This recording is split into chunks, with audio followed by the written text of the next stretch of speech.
We're now streaming live. Yeah. And I'm admitting the speakers.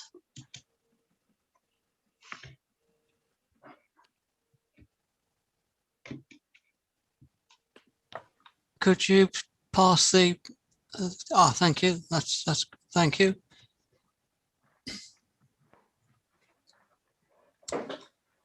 All right, well, okay, well, we'll start on our journey. Good evening. My name is Ian Fradgley. I'm chairman of the Town Council Planning Consultative Committee, and I welcome you to this meeting. Some housekeeping and information before we start. Item 5 on the agenda allows the public to address the meeting during public participation, but only on non-agenda items. Thereafter, only persons registered to speak on specific applications will be permitted to do so when invited. And in case you didn't know, this meeting is being recorded. Please could I remind members that when you want to speak, that you raise your hand. Are we going to, excuse me, Joe, are we going to do electronic hand in reactions? Yeah.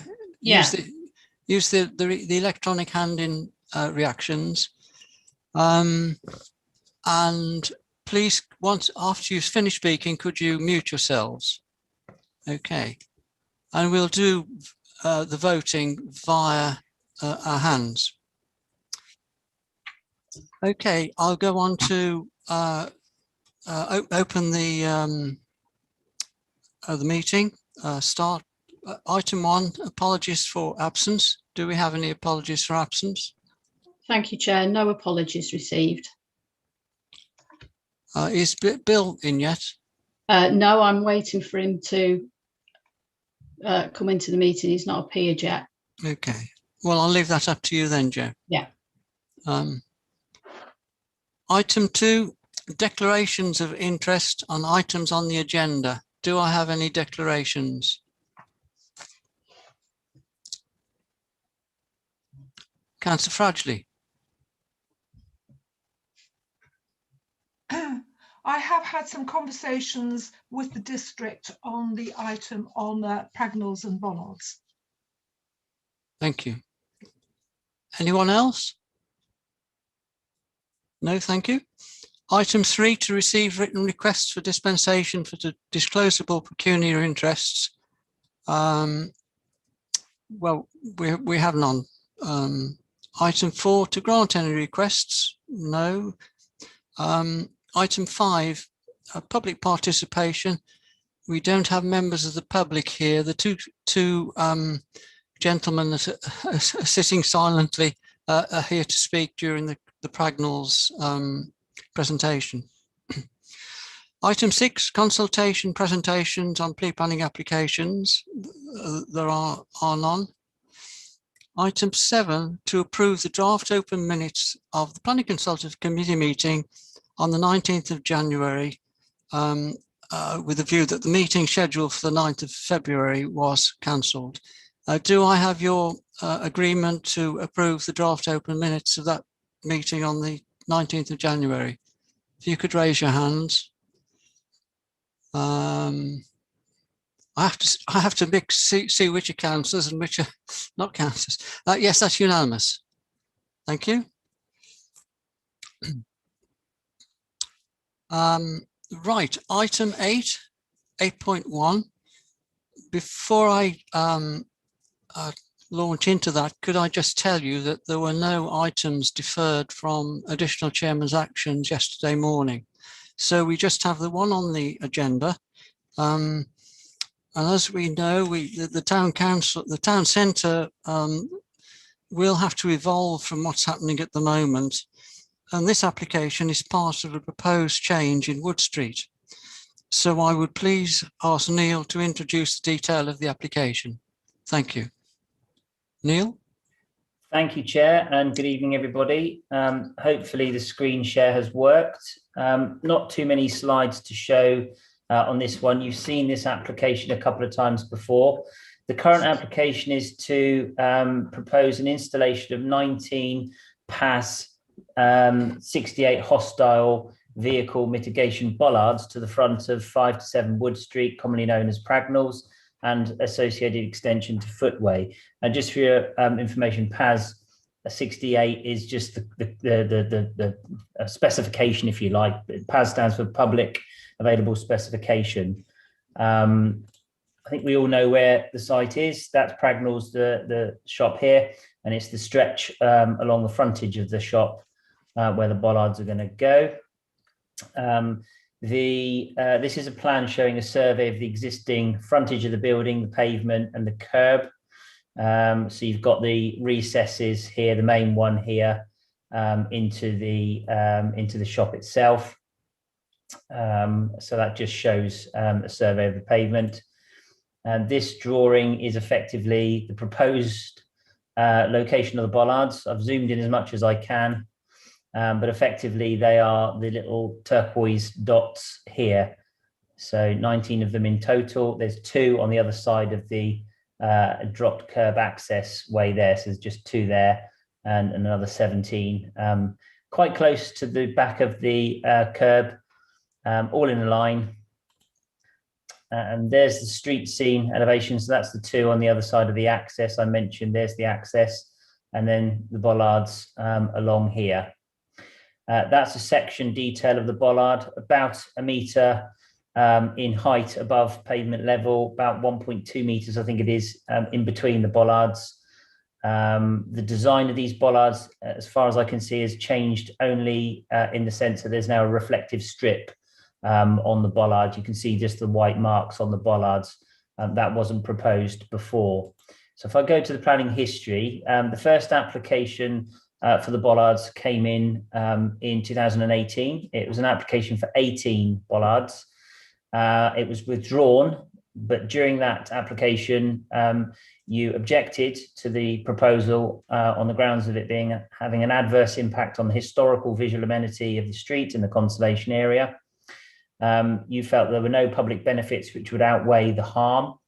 And additionally, you felt that the number of bollards in this location would cause further congestion on an already narrow and busy pavement within the town, which could result in people walking into the road to traverse the pavement, which would obviously lead to potential highway safety issues. The Highway Authority objected to that application, probably hence why it was withdrawn. The second application came in 2019. This again was for 18 bollards. You maintained the same comments and objection, and the Highway Authority maintained their objection to the application.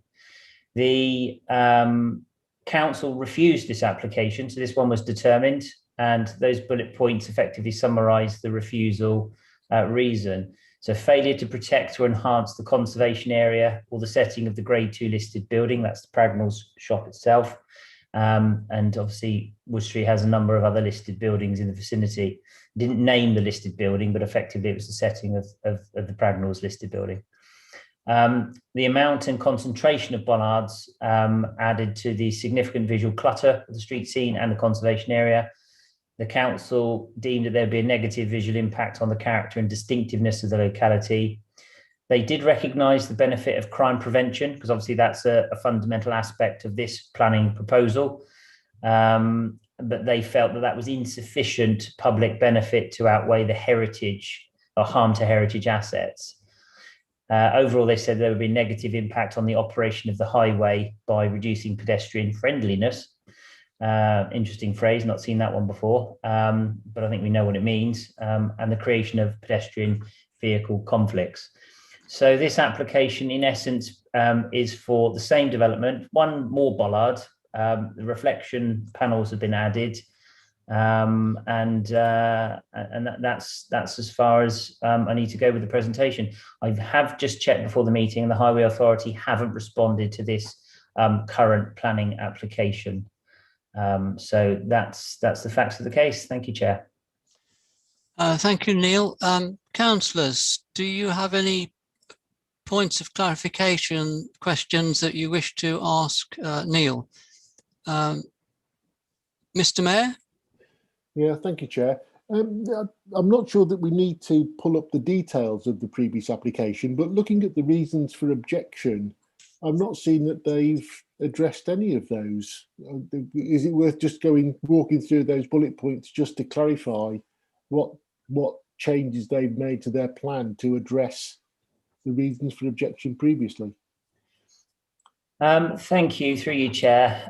In essence, the scheme physically has not changed in too much detail. Obviously, there's one additional bollard, which is probably neither here nor there, to be perfectly honest. The reflective strips, I believe, have been added based on a safety audit from the Highway Authority, just so that vehicle lights obviously would reflect it and people would see them more. Otherwise, physically, I don't think anything has changed with the proposal.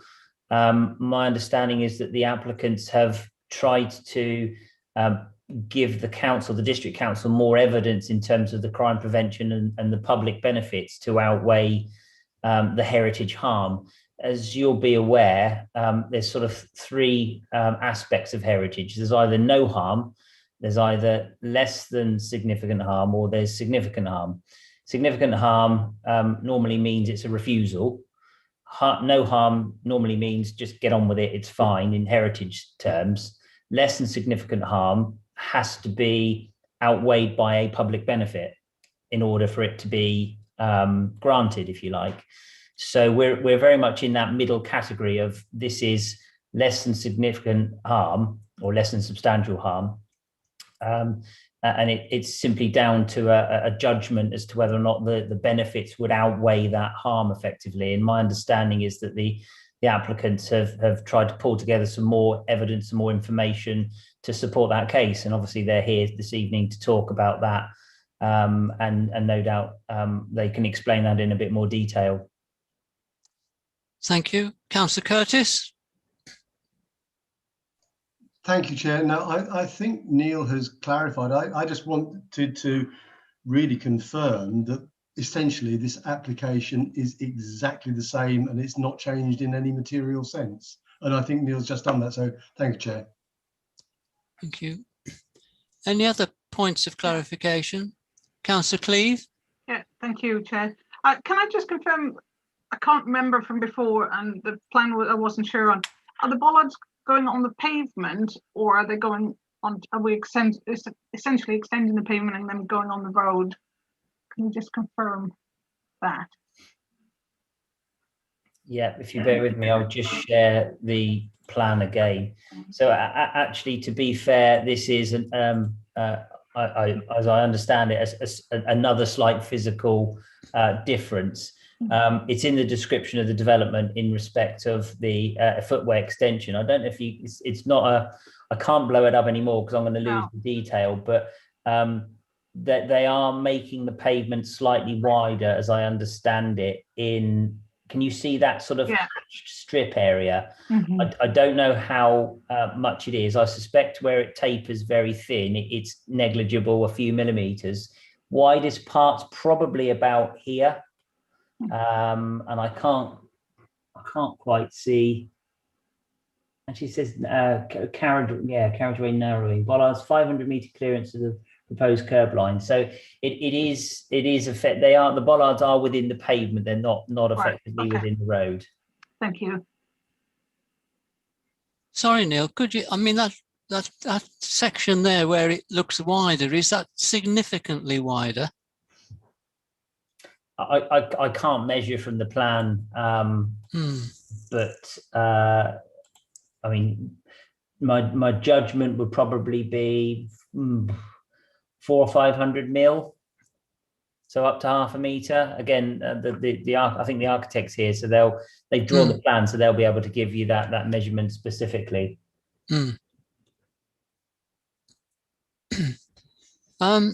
One other question, Neil, if I may, which you probably won't be able to answer, but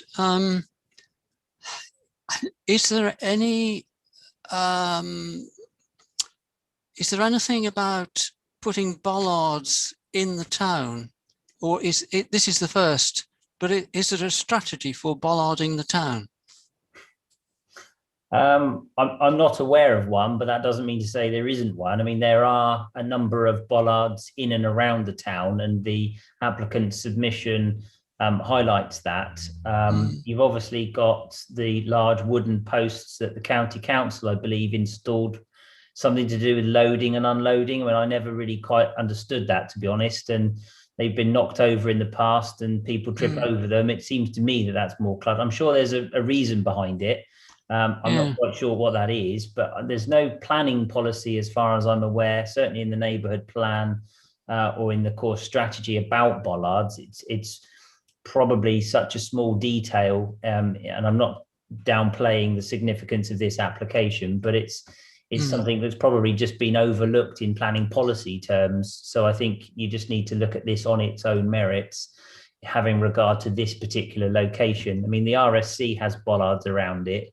But I would suggest that being a part of the Bancroft Gardens, that context is very different in the sense of the sort of the space that's around the building and things like that. But I mean, whether or not other bollards have needed permission in the past, whether the Highway Authority have just put them up under the permitted development rights that they have as an authority, I really don't know. This is the first application or series of applications for bollards that I'm aware of, certainly. Thank you, Neil. No further questions for Neil for clarification? Okay, thank you. Right, we now come to speakers. We do not have anybody, any member of the public who wants to support it or oppose it. So we can go right on to the applicants. I note there are two of you. Could you tell me whether you're, are you both going to do a presentation? So I'm Richard Burbage from Pragnell, and I was going to just start off and give an overview of the context of the bollards. Yeah. And then Dave, who's our planning consultant, was then going to talk about the changes to the pavement and the road issues that then we've then worked on in response to the last planning submission. So I'll take a minute or so, and then Dave will take another couple of minutes. Okay. Well, as you're probably aware, you've got 3 minutes to do your joint presentation. The committee clerk will time you, and she will give you a warning when you've got 30 seconds left. You tell me when you want to start. Sure, just let me set my timer. Yeah. So I know how long I'm talking for, which shouldn't be too long. Okay, I'll start now. Okay, thank you. Pragnell is a growing business, retailer that actually employs 50 people in Stratford. And we draw a huge number of customers from the local and international area. We've set up our business in Stratford to bring in international business. That is a decision we can change. We can move that to our shop in London, but at the moment that's focused in Stratford. We now have the biggest jewellers outside London, and that is a big destination for customers. We, however, have security top of our list of things that are very important. There have been a number of ram raids in local jewellers, and we want the bollards to stop that. To give us our physical security allows us to invest in our stock and allow us to trade as we need to. The need for the bollards is to protect us inside and outside working hours. If we don't have the bollards, we won't be able to continue to invest in the stock we have because we just won't have the confidence. It's got full police support.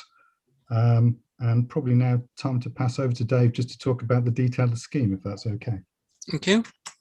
Yep, thanks, Richard. I'm Dave. I'm employed as their highways consultant for this application.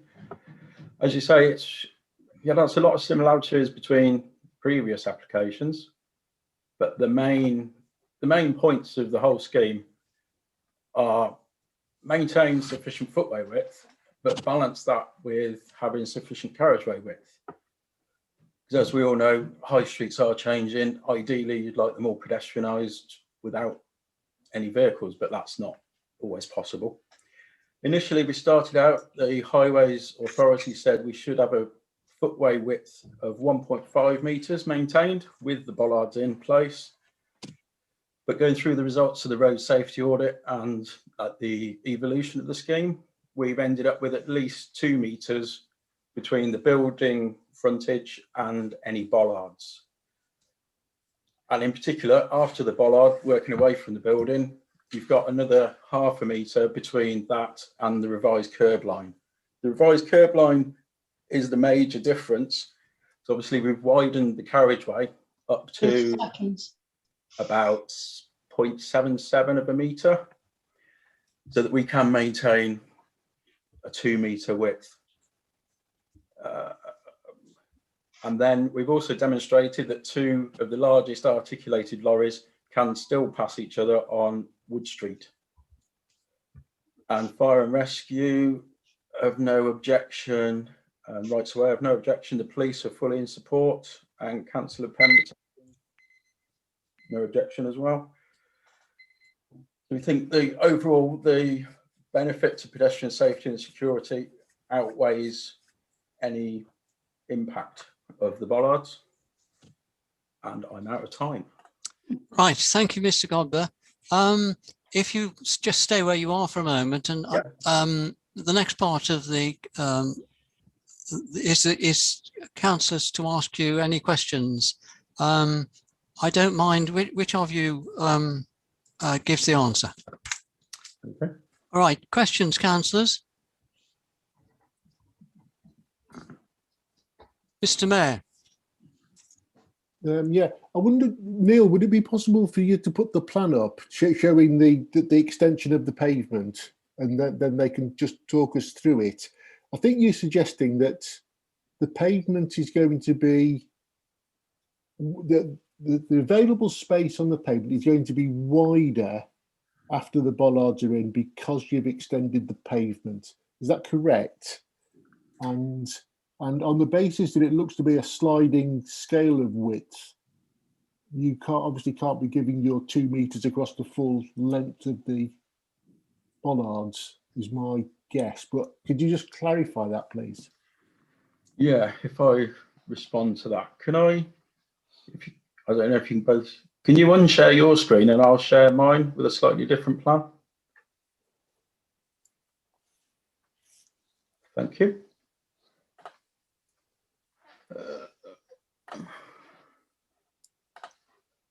Has that worked? Yep. Yeah, as you can see at this start this end, those circles, the little donut sort of cyan coloured, those are the bollards. This line along there is the existing curb line. Can you all see that? And then obviously the red line is the new curb line. So at this location, you are correct, like the bollards are actually in the road as it stands now. So we're not affecting any footway width there. The other side going towards the zebra crossing, that pretty much it's on the curb line. These two, you're talking, just to give you a bit of scale, like the centre of that bollard to there is like 110 millimetres, so 6 inches.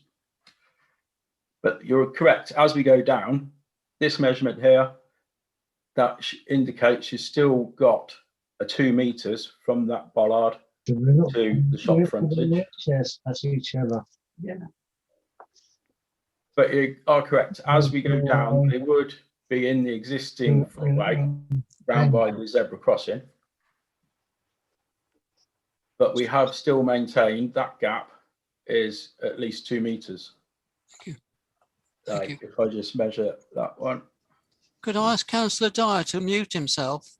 Yeah, my apologies. Like that one that I've just measured comes out at 2.39 metres. Does that answer your initial question? I think so. So if this scheme was implemented, you would have pedestrians walking either side of the bollards. Is that right? No, No. as I touched on, initially the highways responded in a pre-application stage of 1.5 metres, i.e. of walking width of 1.5, but we've increased that to 2 metres as a minimum. And then the 500 millimetres, so half a metre from the bollard to the new curb line. Yeah. That ideally you wouldn't want people walking along there, to allow for HGV wing mirrors, bus wing mirrors, that kind of thing. But as you can see, that there that's just highlighted is a 15-metre long HGV travelling obviously along Wood Street, and that one is one going the other way. And obviously you can see that they don't clash at any point, but we wouldn't really want to put it down the carriageway width anymore. So it's kind of a balancing act between maintaining sufficient carriageway width so that the delivery vehicles can still operate, but also providing sufficient footway width, which I think this application has done a lot better on than the previous one. Although I wasn't involved in the previous one, I don't believe that involved any carriageway footway widening. I think that's correct. Yeah. Okay, thank you. Okay. Right, can you can you unshare that lot, Neil?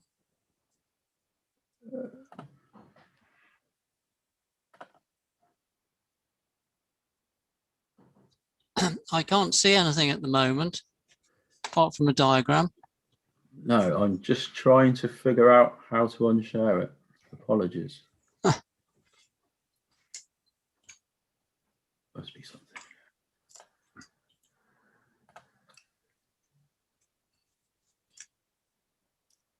If I stop my video and join back in, will that let me back in? There should be a share screen function right at the bottom, and you should be able to hit that, and then it should say stop share. My screen has gone really, it's just in the top corner showing 6 people. I can't get it back to full screen. The host could do it. And say I'm not the host, so I can't do it, unfortunately. Well, I can't see anything. Hang on a minute. Sorry.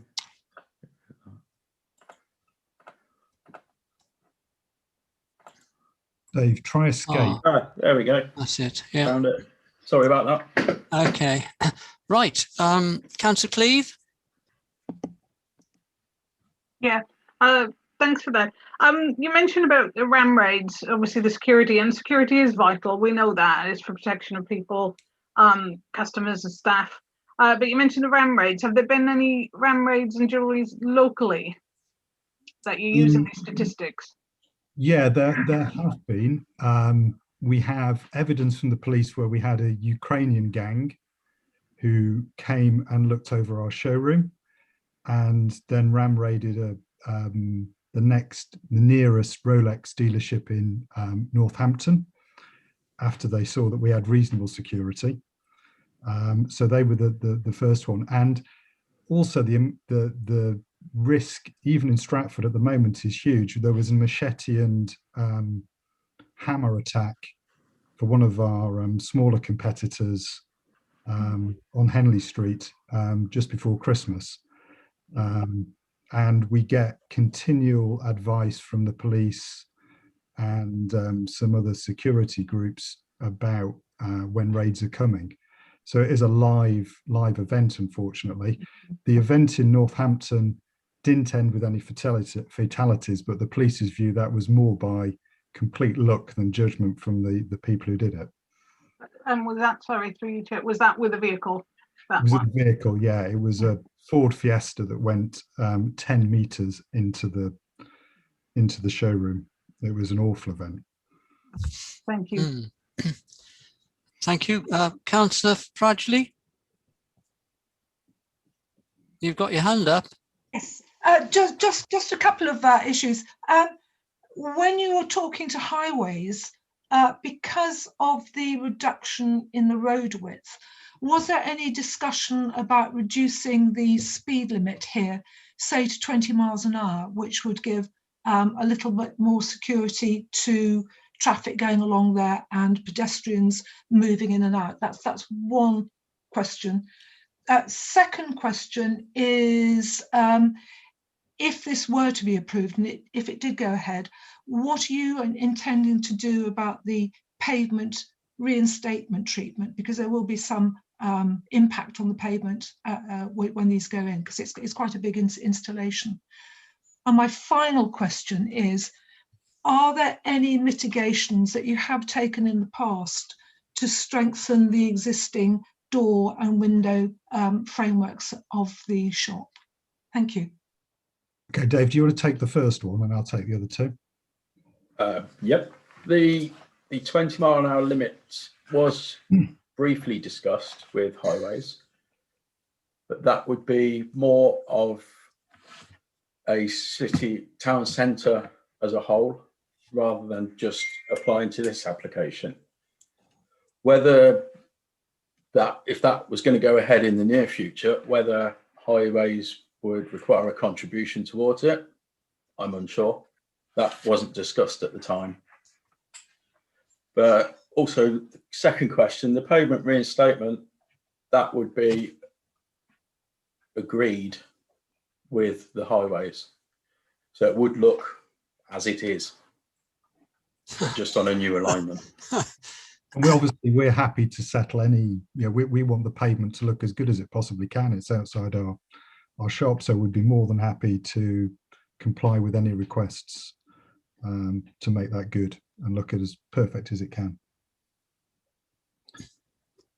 So on the third question, we have done a lot of strengthening of the windows and the shop fronts, but there is only so much you can do to stop vehicles, and particularly the way that Ramraid cars are set up with poles and other protuberances that go through the windows at the weak points. We can protect, but we can't stop without the bollards, and that's a common theme across jewellers across the country. And the bollards would also add to pedestrian safety while anyone's walking along there as well. Chair, may I just follow that up very quickly? The distance between the bollards, is that the kind of standard advice on terrorist bollards as well? Because they have to be placed closer than other bollards. Is that the reason for the distance between them? That's the police advice. Is we went to the police and got their advice on how many bollards there should be in the distance between them. I think there's a balance between safety and security and disabled access as well. So I think that also determines the distance between the relative bollards. Thank you. Okay, Councillor Curtis. Thanks, Chair. Just a couple of specific questions, really. I think, Mr. Burbage, I think you said that there had been a number of ram raids in local jewellers, I think was the phrase you used. Yeah. How many specifically locally? Depends how big local is, and it depends what. Well, let's say within the town. Within the town, no, but nobody else in the town has got Rolex, and Rolex is the biggest driver of ram raid activity. But there haven't been any other ram raids or any ram raids in the town? Not that I'm aware of, but there are gangs who operate in the local area who have done ram raids in other dealers in Northampton, in Cheltenham, and across the country. Yes, but I think I'm not sure people in Stratford would consider Northampton or Cheltenham to be local. So I just want to be quite specific about when you said a number of ram raids in local jewellers. I think that the committee just needs to be very clear. I can be very clear that it's not local, but also the people who come and do it aren't people from the local area. People who come in from overseas. A gang from overseas came and ram raided a shop in Truro, and they did it specifically. One day, flew in, flew out. So it's an international issue. Unfortunately, not at the moment. It's not an international issue, but in the longer term, it will be. Again. And so I do have one other question, and I don't want to go back to the plan because it seemed quite difficult to escape from Mr. Godber's plan. But you mentioned the maximum pavement width. I think you said 2.39 meters, but going further north up Wood Street, there is still a considerable loss of pavement width. So can you tell us what the current full pavement width is and what its loss would be? Because this is an area that does get extremely busy, and it looked on the sketch as though there would be quite significant pavement loss. So can you tell us how much loss there would be in the width, please?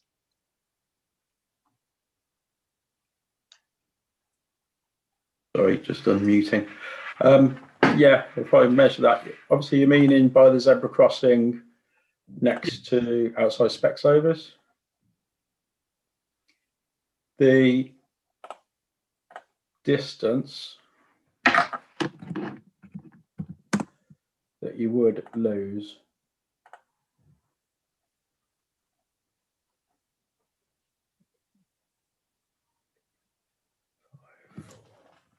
be about 480 millimeters would be the maximum that you would lose in footway width. But you would, at that point, let me just measure this. You still have a width of,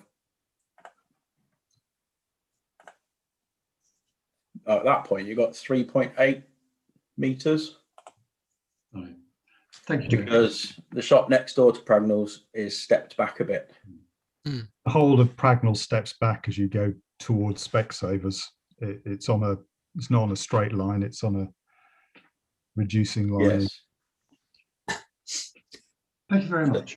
So outside Pragnall's, just to be clear, you've got 2.25 metre wide of clear footway. Thank you. No doubt you've got your tape measure out under the desk, David. I'm just measuring it electronically off a topographic survey. Okay, Councillor Dyer. My question in some ways is tied up to the previous answer. A very busy, narrow path. What would be the effects of people in wheelchairs going along there with these bollards, particularly if they're trying to pass each other? The recommended design guidance for, obviously new town centres are designed to be carless, just pedestrianised. So if you take that back to another design principle of a new housing estate, you would need 2 metre wide footways, and that caters for a wheelchair user. And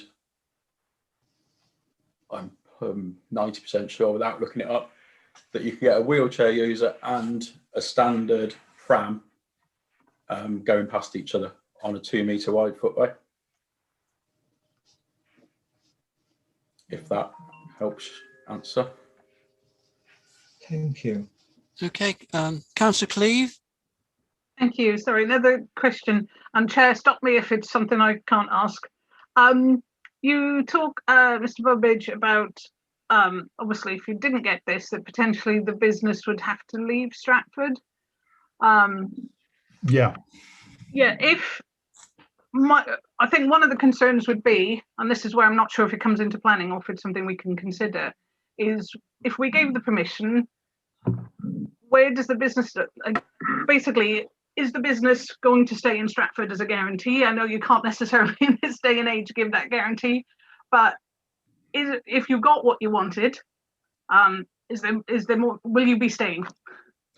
So yeah, we're not going to leave Stratford because we've got we own part of the freehold. We've got a long-term lease with the town trust. We're not going to leave. It's just the amount of eggs you can put in one basket. And when we've as a business, we don't pay out huge dividends by any means. We reinvest in the business, and that's been a continual business plan for the last 15 years. And we reinvest by reinvesting in stock that we can sell on. And we have a limit as to what stock we can put in one location and feel comfortable with. And we don't want, the moment we feel uncomfortable putting diamonds and other pieces of rare jewelry in the showcases above a certain value.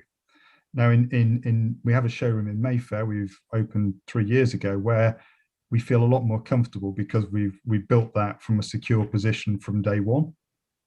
And we will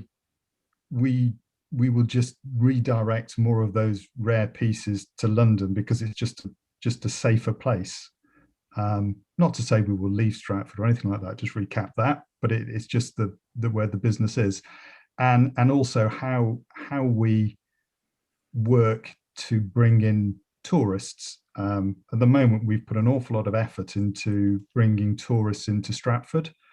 We've sold a complete story about all the many benefits of Stratford and the benefits of shopping in Stratford. And we for instance, we have 8 Mandarin speakers in Stratford. We'd have to consider where we base them because again, they would move with the product. But we hope we've got a lovely shop in Stratford, so we want to continue for the long term. Thank you. Okay. Councillor Taylor, do you wish to ask? Thank you, Chair. Mr. Burbidge, could you just clarify the London site in Mayfair? You said that's secured to a higher standard currently. Does that include bollards as well?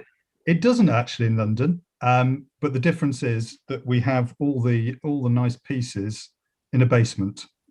Okay. So that okay. taken care of. Thanks for letting us know. Okay, thank you. Councillor Fradgley, you've still got your hand up. Are you? You're muted. Okay. It's an historic hand, Chair. I'm sorry. Okay, thank you. Mr. Mayor? Yeah, sorry, it's something I should have probably mentioned earlier. Because Pragnell's the shop, because it's owned by the town trust, I probably should have made reference that I am a trustee on the town trust. I didn't think it was relevant to this particular application, which is why it didn't cross my mind. But just for a point of record, can I just make that note, please? I think you're wise, Mr. Mayor, and Councillor Cleeve. Yeah, same here. Okay. If I may ask a couple of questions, one of the nightmares that we very often experience on Wood Street, and it probably is about where your shop is, maybe due to Debenhams are not there anyway, but delivery lorries parking in Wood Street is a nightmare for traffic. What are you going to do about that? I mean, you're actually reducing the amount of road that there is anyway, so that'll make the traffic jams with delivery lorries even worse. So I can't speak for Debenhams because I don't know what's going to happen there. What we have done, and it's been live for a few months now, as we've set up a delivery function at the back of the shop. So the majority of our deliveries now go down the alleyway and we deliver and we have all our post going into the back of the shop. We spent a huge amount of money developing number 7 Wood Street, and that was part of the development. So, you know, for instance, the postman has his own parking spot, etc., etc. Sorry, does that mean then that you're not putting a bollard by that entrance? No, the bollards straddle the entrance, so we're still using the rear yard. Right. Thank you.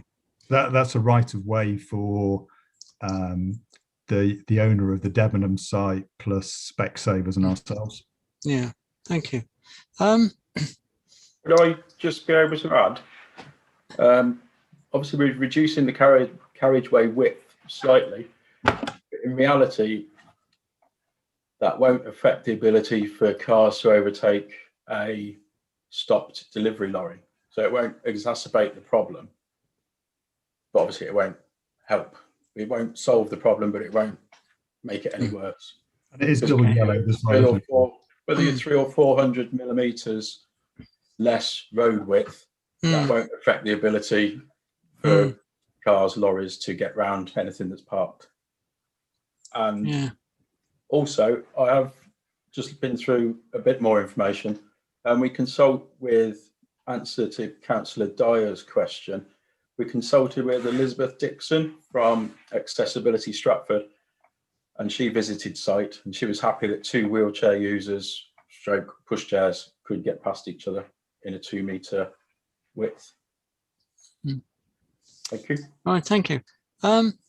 If you were to get permission for this, how soon would you wish to start implementing it?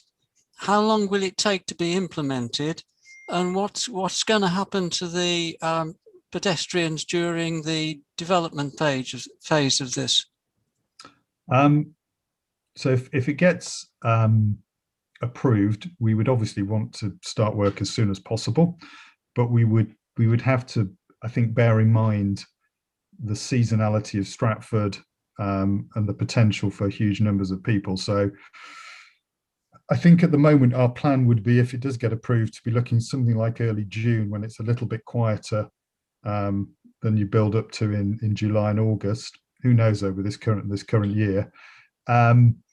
The current view is it will take 8 days to have use of to take up the pavement and put the bollards in.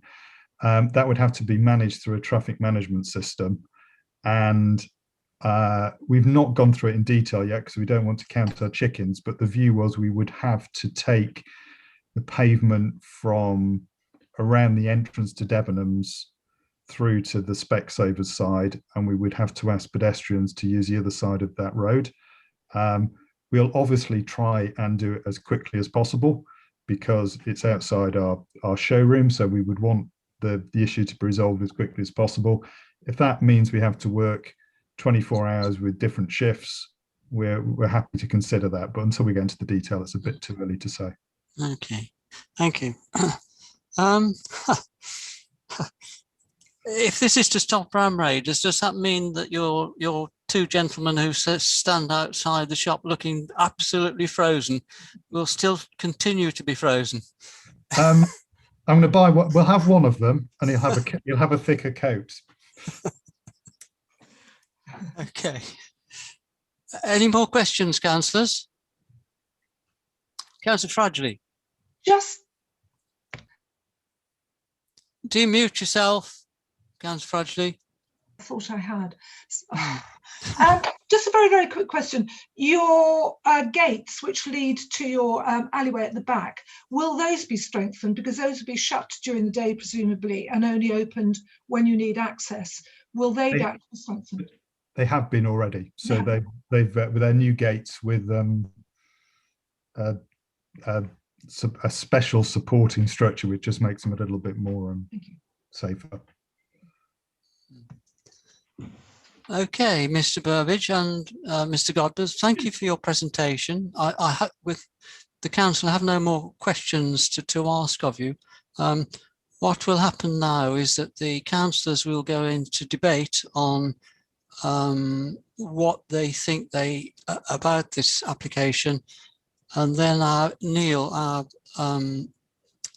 consultant, will then put the answers into the district council's planning system. Okay. Please stay and listen though, if you wish to. Thank you. Okay, if you'd like to mute yourself, Mr. Burbidge, thank you. Right, who wants to start, councillors? Councillor Cleeve? Yeah, happy to start. Thank you, Chair. I completely understand all the issues of why things have failed in the past, why it's been denied, because it's about protecting and enhancing sort of local buildings. However, I think as much as we want to protect the past, we do need to look forward. And I think protecting the Stratford overall, and people coming to Stratford and bringing people to Stratford when the pandemic's over, that's something we obviously want to encourage. I think it would be a huge loss to Stratford for if we lost Pragnolls. It is a big draw. I know you said lots of locals use it. I'm not sure if as many locals use it as visitors, but it's a big draw. And I think it would be a big loss to our high street if we were to lose it. So I'll listen to the rest of the debate, but at the moment, I do think that it's something we should consider granting. Thank you. Right, who's next? Mr. Mayor?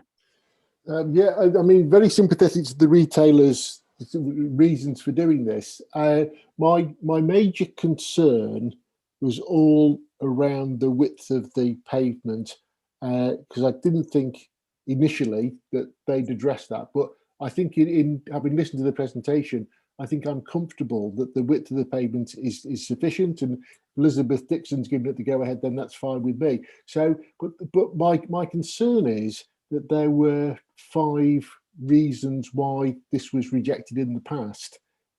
They've only appeared to have addressed one. And I just think that the fact that they haven't addressed any of the other issues is a bit of a cause for concern.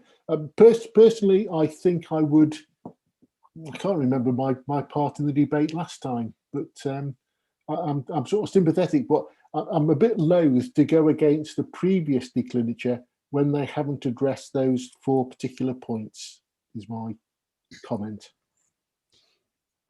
Councillors, would you like me to ask Neil to re-show us the previous reasons?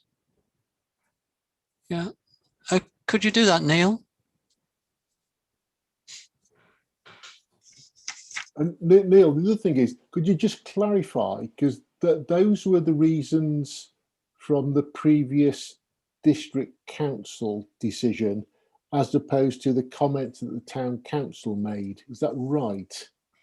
So if you can see the screen that's shared now, where I've got town council, that is effectively verbatim what you've said. Right. Okay.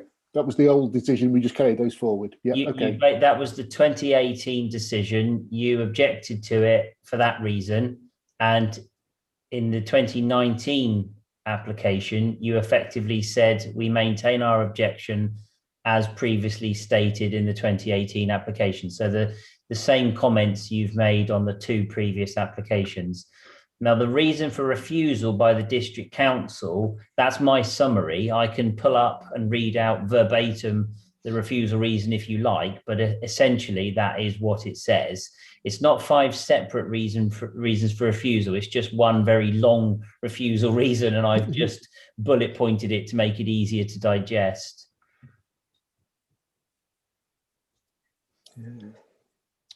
Okay, would you like to flick that off now, Neil?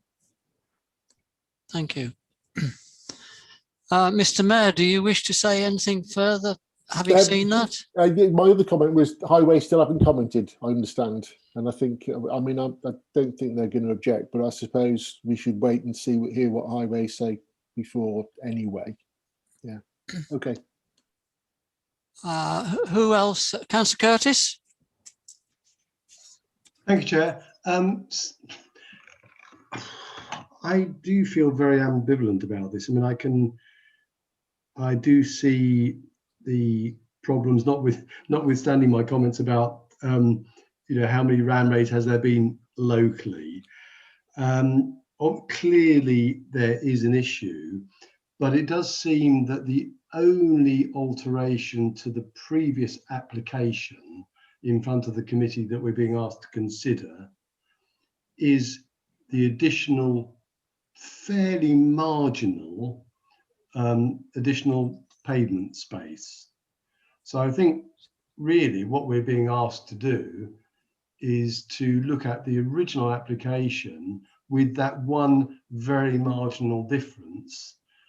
And I suppose my question is, should we overturn our previous considerations on this in favour of that one minor difference? Is that material enough change? And I honestly, I'm not sure.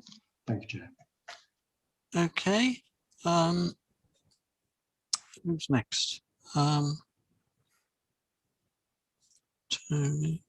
Fradgley?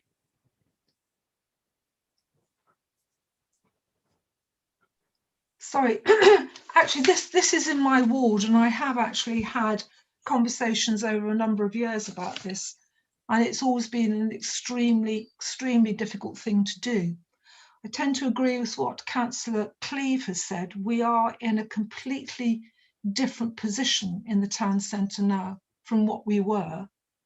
I think there's been far more clarity about the width of the pavement, and I am slightly comforted that the slight extension beyond the bollards gives that step room to allow somebody to step slightly sideways, because before, one of the issues that we had was that if somebody did have to step to one side, they would slip on the gutter and slip into the road. I think that has been addressed. I think the issues which haven't been addressed is we're waiting to hear what highways say. And normally we actually reserve our judgment until we get the highways comment. I don't think there's been a comment from the conservation officer as yet. And quite often, an application like this, the town often says, subject to conservation officer's approval. I think 2 or 3 of the issues which I've always had a problem with have been resolved in terms of the pavement and the slight extension to the pavement. I actually do wait for the other 2 to come in. I'm comforted that the Accessible Stratford has actually said that they find the pavement sufficiently wide as far as they're concerned, which gives further comfort to that. The actual look of the bollards is quite extreme, so I don't quite know what the conservation officer will say about that. But we are living in a different age. Stratford is on extremely hard times at the moment. Its downturn is considerable compared to the rest of the region. And I think we do need to look carefully at how we can support businesses that want to stay and do business in the town. If this is significant to the business, it puts extra pressure on a decision that we might make in respect of what we've said in the past. So for me, pavements, I think I'm comforted with. I need to know what highways and conservation are saying. Thank you, Councillor Fradgley. I might add that Whitehall is lined with black bollards. Councillor Lee. Yeah, I suppose my view on this, I'm very appreciative of Bracknell's coming tonight. Actually, it's been very useful having you here, so thank you very much.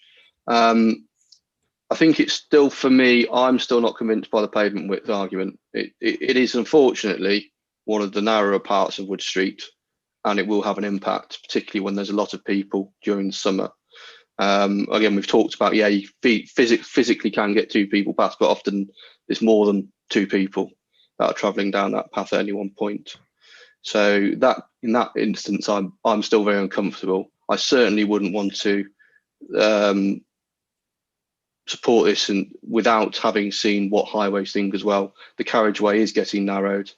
I think it's the pragmatic solution in terms of trying to fit this scheme in, but I certainly would still want to see what highways have to say about it, because it's not the narrowest piece of road in the world there, but it's not also the widest, and taking part of the carriageway. Appreciate the work that Pragnells have done to try and optimise the solution, but I'm still concerned about the width of pavement. That's my main concern about this. Thank you, Councillor Lee. Councillor Dyer? Do you mute yourself, Roy? Do you mute yourself, Roy? I have, and I merely had my hand now. I wasn't intending to ask a question. Sorry. Historic. No, what's your view on this, Roy? Well, I think on balance, I'm very worried about people pestering each other. On balance, I would vote for it. Yes. Thank you. Councillor Taylor. Thank you, Chair. Just like to say thank you to the gentleman from Pragnells for the presentation. I think it's given me a different insight to it completely. And we are in different times at the moment where our town centre and retail in particular is obviously in a very difficult situation. And obviously there are issues nationally with these types of incidents, although not as many locally. However, I do personally remember, I think Pragnells had a hammer attack a few years ago, where I was actually in the street at the time when it happened, and that was pretty traumatic for everyone. Residents that were there at the time, I'm sure the staff were traumatized for a long period of time. So I think from what I've seen, I would personally be willing to support what they've proposed on this. I think the safety for me of anybody in that particular part of the street, should this happen, is critical. Thank you, Councillor Taylor. Does anybody else want to add anything to what's already been said? Right, okay. Could I then have a proposal? Councillor Fradgley? Could I propose that there is a holding objection until the comments from Highways and the Conservation Officer come in, and then, as we usually do, take a view on what they have actually said? Do I have a seconder for that? Oh, I got two together, Councillor Curtis and Councillor Lee. I think you're fractionally quicker, Councillor Curtis. Very, very fractionally. Okay, so Councillor Fradgley, would you like to just restate it for everybody's concern? May I propose a holding objection until Highways and Conservation comments have come in, and then we actually review the holding objection? Right, can I take a vote on that, please? If you'd like to put your hands up. Hang on, I've got to count you. 1, 2, 3, 4, 5, 6. I've got 6. Councillor Cleave, is your finger up or down? No, could I just ask a follow up on that? I don't know. We'll take the vote first, Councillor Cleave. Okay, I'll abstain for now. Okay. Okay, so that's carried. Okay,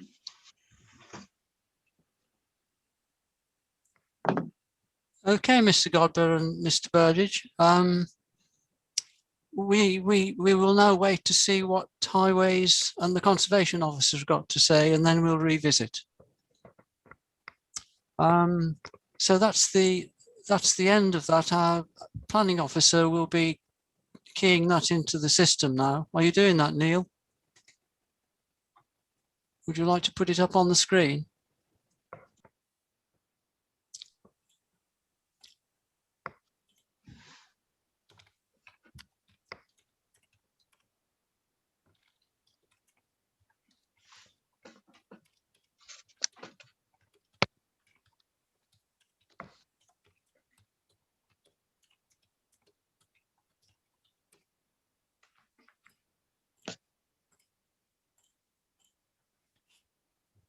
Okay, so the comment then is the town council submits a holding objection until such times as the highway authority and the conservation officer have responded to the consultation.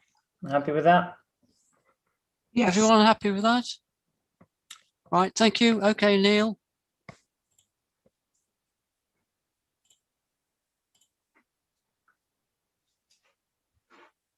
Okay.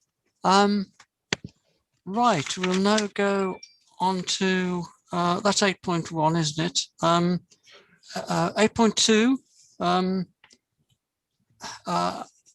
Have you noted the action taken on that in 8.2 on the list of chairman's actions? Noted. Can I just say that Councillor Taylor and myself were at both chairman's actions and additional chairman's actions for the record. Okay. Item 3, street trading. We have an application for sale of alcohol at the Music Cafe. I must admit I was a bit surprised because I'd not heard of the Music Cafe. So I actually went up to Windsor Court, and there's no such place as the Windsor Cafe. So obviously they're not quite in there, but there does look quite a few empty locations there. Needless to say, they're applying for sale of alcohol. Have you got? I'll just check.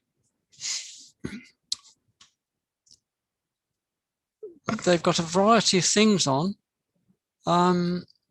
Does anybody have any reason why we shouldn't agree to this? Well, I can't. Councillor Cleave. Yeah, Hang on, Councillor Cleave first. okay, sorry. I'm not objecting to it. I just don't want to say, actually, I think I've had a look at it when I first saw it come up, and it sounds like a great idea and definitely something we need in the area. So I'm actually all for it. Okay, Councillor Fradgley. Thank you, Chair. I'm just going to say, any business that wants to start up in our town at the moment, I completely and fully support. If they transgress the licensing rules, that will be another matter. But at this moment in time, support all businesses wanting to come to us. Okay. So can I have your agreement that we will we'll sign this as offers? Okay. If you'd like to have a vote. I'm just checking. That's everyone. Yeah. Right. Thank you. May I be excused, Chair? Oh, sorry, Neil. Yes, of course. Yes. Thank you. Good night, everybody. Thank you. Cheers. Item 4, 8.4, notices of decision. I had a quick look around it. We're pretty well equal to what SDC are thinking. You know, for instance, we objected to one and they refused it. We went no reps on one and they refused it. That was 7 Benson Road, Kevin. And I know. and we went no reps on 4 of them actually, which have been withdrawn. So obviously there's something been going on between the district and the applicant as to why they're withdrawing it. One of them, which I was a bit disappointed about, was the Hotter location, because that looked as if it was going to be turned into another restaurant. It was a restaurant, wasn't it, Kevin? It was, yes. Yeah. But anyway, that's been withdrawn. Okay. Item 8.5, 5A, the local transport plan consultation. Councillor Fradgley, as our one of our county councillors, knows quite a lot about this and has been in a number of meetings on it. So I'd like to ask Councillor Fradgley if she'd like to tell us what she's been told by the County Council. Okay, thank you. It's a very short document, consultation document. It's just 4 A4 pages, and it sets out, as I understand it, the bookshelves into which the plan will be set as it comes forward. So the kind of the bookshelves are the environment. So plans would actually be judged against the environment in a more specific way than has been done in the past, the economy, place and well-being. They would all have a slightly higher profile in considering applications coming forward, but this would not be the applications which have already been given consent, which are already starting or which are in the pipeline. Any application coming forward would be judged from the date that this is accepted and approved and becomes policy. So any application after that would be subject to this new structure. The new structure is felt to be required because in the past, the local transport plans have been huge, single documents with all sorts of bits and pieces kind of added on.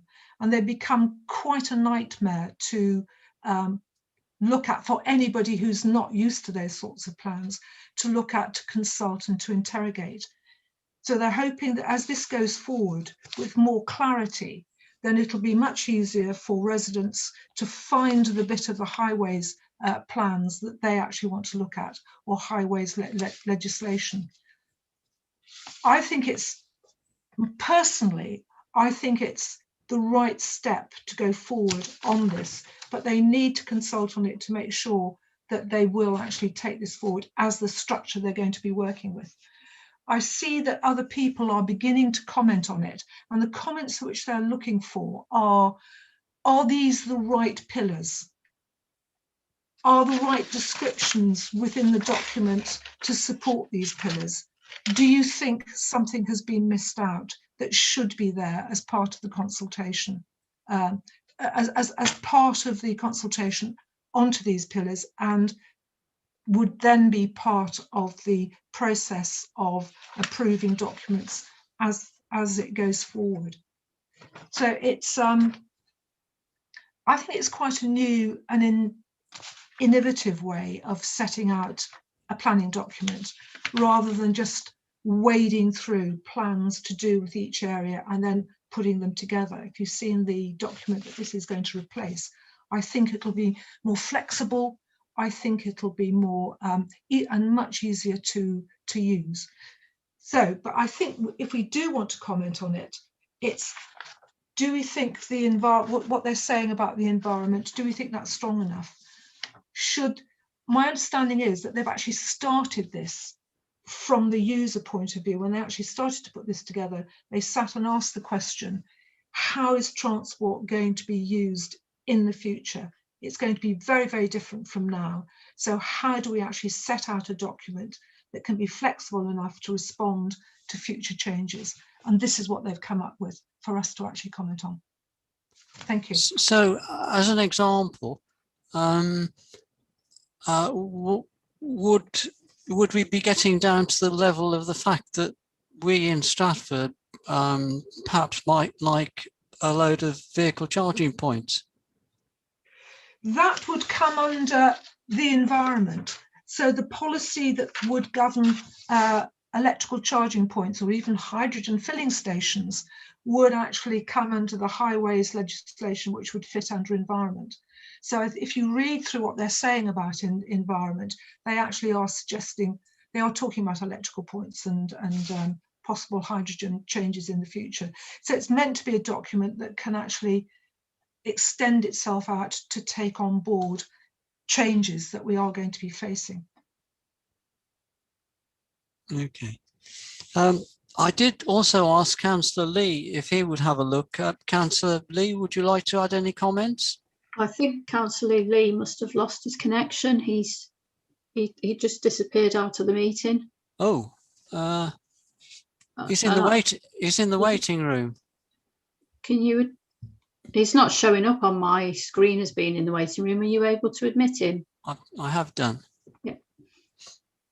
He's rejoining. Oh. Sorry, Councillor Lee, you disappeared. Yeah. I presume you didn't hear everything that Councillor Fradley had said, but I have told the committee that you've had a look at this. Yeah.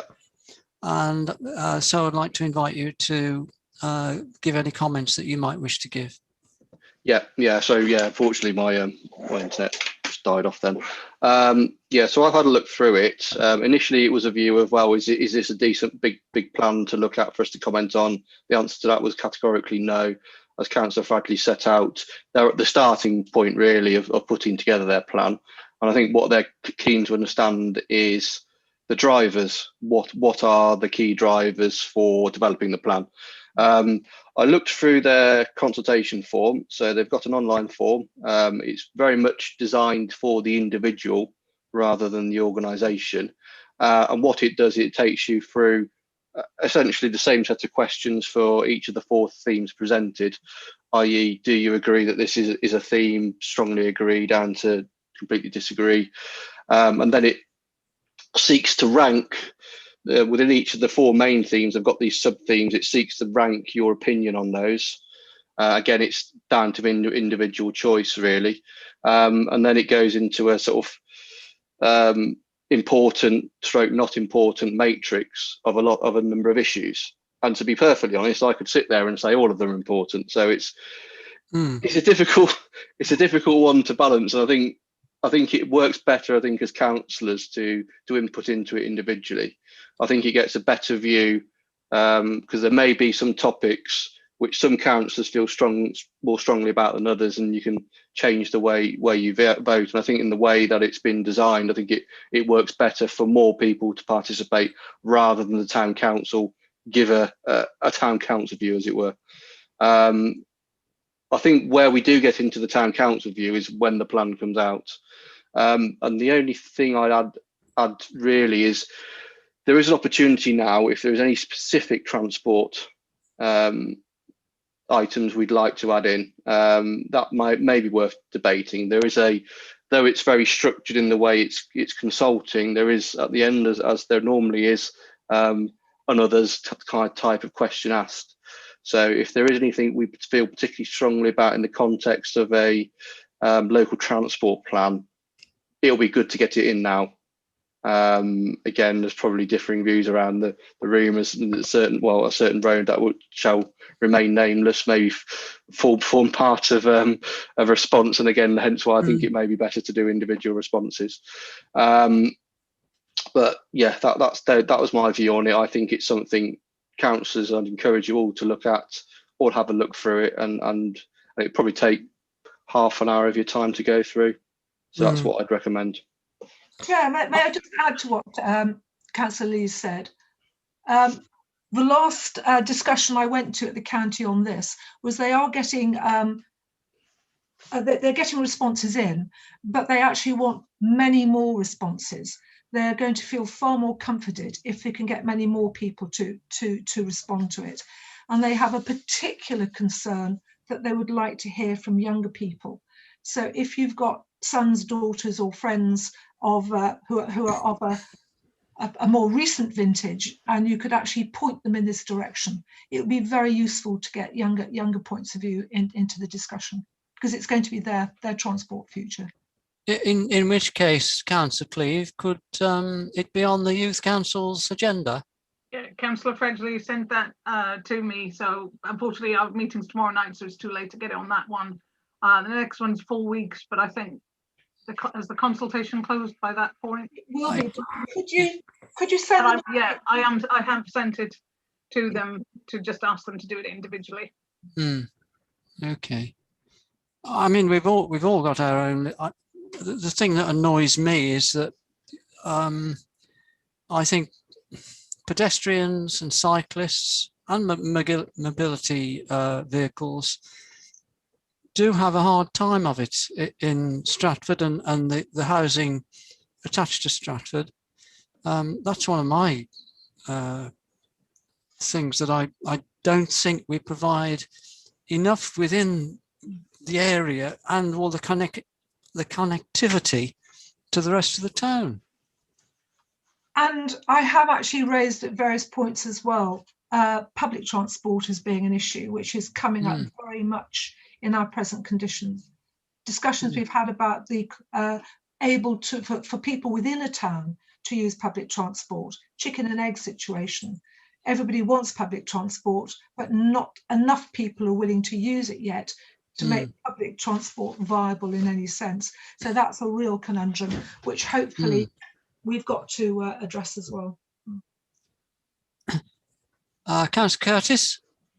Thank you, Chair. Just a comment, a sort of fantasy, if you like. I was just imagine if we lived in an alternative universe where there was fantastic public transport infrastructure, cycling, footpaths, wonderful. And somebody came along and said, hey, I've got this great idea. I've invented the internal combustion engine. Have you just got back from? Have you just got back from Mars, Councillor Curtis? You would never catch on, would it? Do I have somebody who would like to propose whatever they like to propose? Councillor Lee. Yep. So my proposal is we don't at this stage submit a consultation response from the Planning Consultative Committee on behalf of the Town Council, and that instead each of the councillors involved in the committee submit their own individual responses to aid with the collection of data and to really get as much information as possible to the county. And also, I think we also propose that we forward this to the other councillors not on this committee to encourage them to submit a response to the questionnaire as well. Okay. Do I have a seconder for that, please? Councillor Cleeve, thank you. Right. Could I have a vote on it, please? Just put your hands up. Right. That's everybody. Unanimous. Okay. Sorry, Councillor Curtis. Thank you. Sorry, can I just ask a reminder of the deadline for the date? I think it's is it the 28th or the 30th or something like that? It's the 18th of March. Oh, the 18th. The 18th of March. Ah, at right. midnight. Yeah. Thank you, Chair. Right. Thank you, Joe. Item 9, I've got nothing to say. Item 10, I've got nothing to say. Item 11, I've seen I'm sure I've seen the agenda for the 17th of March, and there's nothing on it. But 31st of March, we'll have to answer that when we found out if we've got applications on it. Item 12, to appoint substitutes for the next chairman's actions on the 17th of March. Okay, Councillor Taylor, thank you. Don't feel shy if you feel you're missing out.